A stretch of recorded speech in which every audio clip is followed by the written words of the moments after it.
Thanjavur Brihadeeswara temple. ఈ దేవాలయం కేవలం రాతి కట్టడం మాత్రమే కాదు, ఇది అనేక రహస్యాలను తనలో దాచుకుంది. 100కు పైగా భూగర్భ మార్గాలు, 80 టన్నుల బరువున్న ఒకే శిలాఫలకం 216 అడుగుల ఎత్తులో ఎలా నిలబడి ఉంది. వందల సంవత్సరాల నాటి చిత్రలేఖనాల యొక్క చెక్కు చెదరని రంగులు. తంజావూరులోని ఈ పెద్ద దేవాలయం యొక్క ప్రతి రాయిలోనూ ఒక కథ దాగి ఉంది. ఊహించండి, చుట్టుపక్కల ప్రాంతంలో కనీసం ఒక్క రాయి కూడా లభ్యం కాని ప్రదేశంలో పూర్తిగా గ్రానైట్తో నిర్మించిన 216 అడుగుల ఎత్తైన బోలుగా ఉండే నిర్మాణం. ఎలాంటి సిమెంట్ లేదు, ఎలాంటి బంధన పదార్థాలు లేవు. కేవలం ఒకదానితో ఒకటి ఖచ్చితంగా ఇంటర్లాక్ చేయబడిన రాళ్ళు.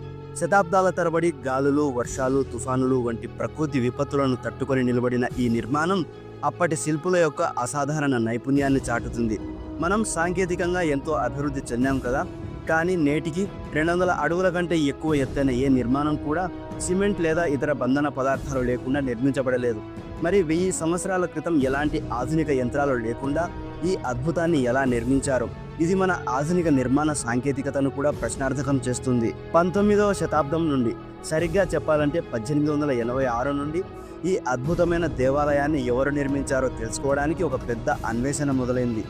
కొందరు మనుషులు ఇలాంటి దేవాలయాన్ని నిర్మించలేరని, అది రాక్షసుల పని అయి ఉంటుందని అంటారు. మరికొందరు అది గ్రహాంతరవాసుల పని అని అంటారు. ఇంకొందరు అది రాక్షసులు లేదా గ్రహాంతరవాసులు కాదని, ఒక గొప్ప వ్యక్తి పని అని అన్నారు. ఆయనే కరికాల చోళుడు. ఈ ప్రశ్నలకు సమాధానం చెప్పడానికి 1886 ఏడీలో హాల్జ్ అనే ఒక జర్మన్ పురావస్తు శాస్త్రవేత్త ఆ దేవాలయంలోని ఒక రాతి శాసనాన్ని అనువదించాడు.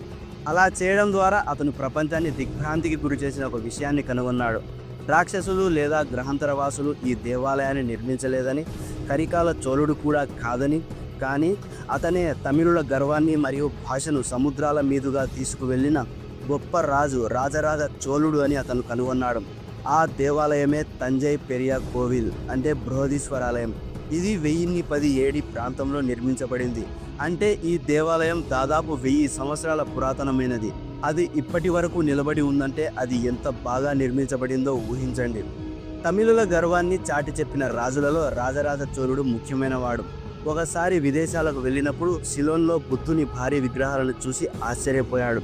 తన దేవుడైన శివుని యొక్క అలాంటి పెద్ద విగ్రహాలు లేకపోవడంతో ఒక అద్భుతమైన శివాలయాన్ని నిర్మించాలని నిర్ణయించుకున్నాడు. ఈ ఆలోచన అతన్ని ఆ ప్రాంతంలోని పెద్ద శివాలయం కోసం అన్వేషణకు దారితీసింది. చివరకు అది కంచిలోని కైలాసనాథర్ ఆలయానికి చేరుకుంది. కానీ ఆ విగ్రహం కూడా అతని ఆశయానికి తగినంత పెద్దదిగా అనిపించలేదు. అందుకే రాజరాజ చోళుడు ఒక భారీ దేవాలయాన్ని నిర్మించాలని సంకల్పించాడు. ఈ కలను సాకారం చేసుకోవడానికి అతను మొదట ఒక గొప్ప శిల్పి కోసం వెతకడం ప్రారంభించాడు. అతనే కుంజర మల్లన్ రాజరాజ పెరుంతాచన్. వీరిద్దరూ కలిసి 240 మీటర్ల ఎత్తు మరియు 120 మీటర్ల వెడల్పుతో ఒక అద్భుతమైన దేవాలయాన్ని నిర్మించడానికి ప్రణాళిక వేశారు. ఇది దాదాపు 27 ఫుట్బాల్ మైదానాల విస్తీర్ణంలో ఉంటుంది. ఈ దేవాలయం రాళ్ళు, సున్నం లేదా కలప కాకుండా పూర్తిగా గ్రానైట్తో నిర్మించబడాలని వారు నిర్ణయించారు. భవిష్యత్ తరాలు దీని నిర్మాణంలోని సాంకేతికతను చూసి ఆశ్చర్యపోవాలని వారు కోరుకున్నారు. రాజరాజ చోళుడు తన పేరుతో పాటు ఆ ప్రాంతంలోని ప్రతి ఒక్కరి పేరును దేవాలయంపై శాశ్వతంగా లిఖించాలని కోరుకున్నాడు. వారి హోదాతో సహా ప్రజలు తమకు తోచిన సహాయం అందించారు. కొందరు ధనాన్ని, మరికొందరు శ్రమను అర్పించారు. 1003 ఏడీలో దేవాలయ నిర్మాణం ప్రారంభమైంది. అయితే ఇది గ్రానైట్తో నిర్మించాల్సి ఉండటంతో గ్రానైట్ కోసం వెతకడం ప్రారంభం చేశారు.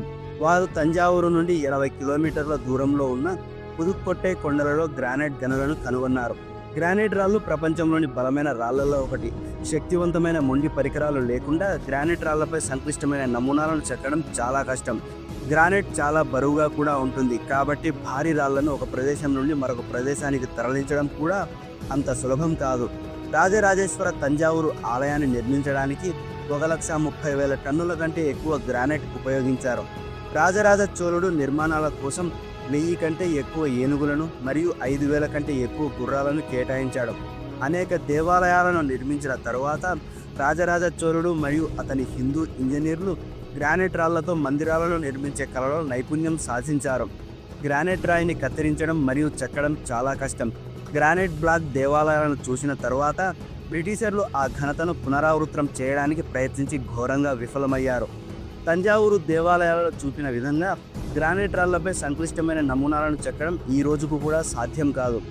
గ్రానైట్ రాళ్లను ఎలా కత్తిరించారు అనే అనుమానం మనందరిలో కలగడం సహజమే. వీరు